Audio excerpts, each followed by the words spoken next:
De la houle stationnaire et du vent qui tourne un peu en ce début de matinée sur la Canoro. Bonjour à toutes et à tous. On a un temps qui est variable, agréable. La température extérieure est à 14-15. La température de l'eau à 13-14. Cet après-midi, variable le temps. Température à 17. La marée est actuellement en train de remonter. Le plein haut est à 14h45 avec des coefficients 43. Et sur cette remontante, le vent passe avec un secteur sud-est. Il est faible à modéré, il s'est un peu calmé. Il y a un Beaufort établi, des rafales à 2, presque 2 Beauforts établis, mais il est moins fort qu'en début de journée. Le plan d'eau est ridé, les phases de vagues sont lisses là où il est propre. Propre et longue avec 12 secondes de période, orientée ouest à ouest-nord-ouest. Elle est stationnaire en taille pour le moment, mais attention, les prévisions ont changé. Il y a un déferlement régulier de 1,20 m, série qui rentre fréquemment à 1,50 m, 1,80 à 2 m sur les grossettes, un bon 2 m des fois, des vagues qui dépassent la taille d'une personne d'une tête.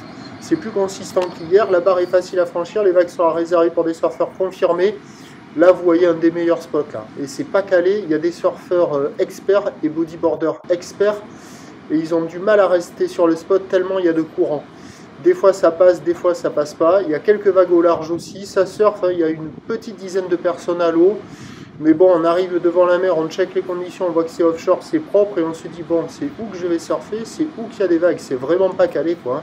Ça vaut sur la majorité des spots, ça vaut la note de 1 sur 5.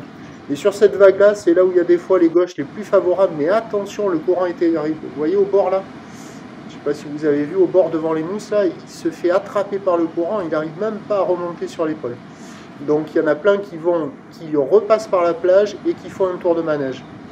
Donc, mais il y a des bouts quand même, il y a de quoi glisser. Mais c'est à réserver pour des surfeurs confirmés à experts, hein, ça tartine. Et l'évolution pour le reste de la journée. Mais déjà pour la houle, les prévisions ont changé. Parce que la boue Arcachon-Gascogne qui a débuté la journée en stationnant, en enchaînant les relevés à 2,50 et 11 secondes, là elle s'excite 2,70 m, 2,90 m et 12 secondes. Donc sauf erreur de ma part, ça doit grossir à la mi-journée et baisser ensuite. Pour ce qui est du vent, il est prévu se renforcer au sud-sud-ouest entre midi et 2, à voir s'il va le faire avec, là vous voyez une grosse série, à voir si ça va le faire avec la marée qui monte. Et après le vent, il va passer onshore cet après-midi, mais sur le descendant, les bancs de sable sont pas géniaux, ça ferme pas mal. Donc à voir. Donc sauf erreur de ma part, les prévisions à 13h, 2,30 m, houle ouest à ouest-nord-ouest, 12 secondes de période, vent prévu sud-sud-ouest 3-4. Et à 17h, ça rebaissera à 1,52 m, voire un bon 2 m, ou d'ouest à ouest-nord-ouest, 12 secondes de période, vent d'ouest moins d'un Beaufort. Ben, le meilleur créneau, il est ce matin, à surveiller entre midi et 2. Si le vent ne se lève pas, il y aura un peu plus d'eau, ça sera peut-être un petit peu mieux, à voir. Et le plus mauvais créneau, même si le vent il faiblit cet après-midi, avec le descendant marée basse, ça ne va pas être calé. Et en plus, il y a des coiffes un tout petit peu plus importants. Voilà, prochain point tout à l'heure.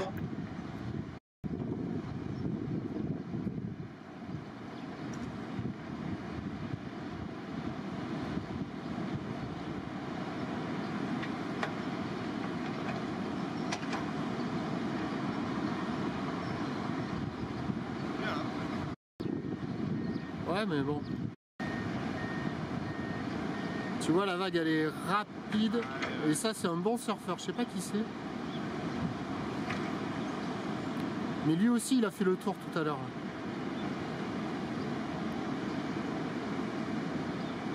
Le truc, c'est que si tu le rates, après, t'es mort.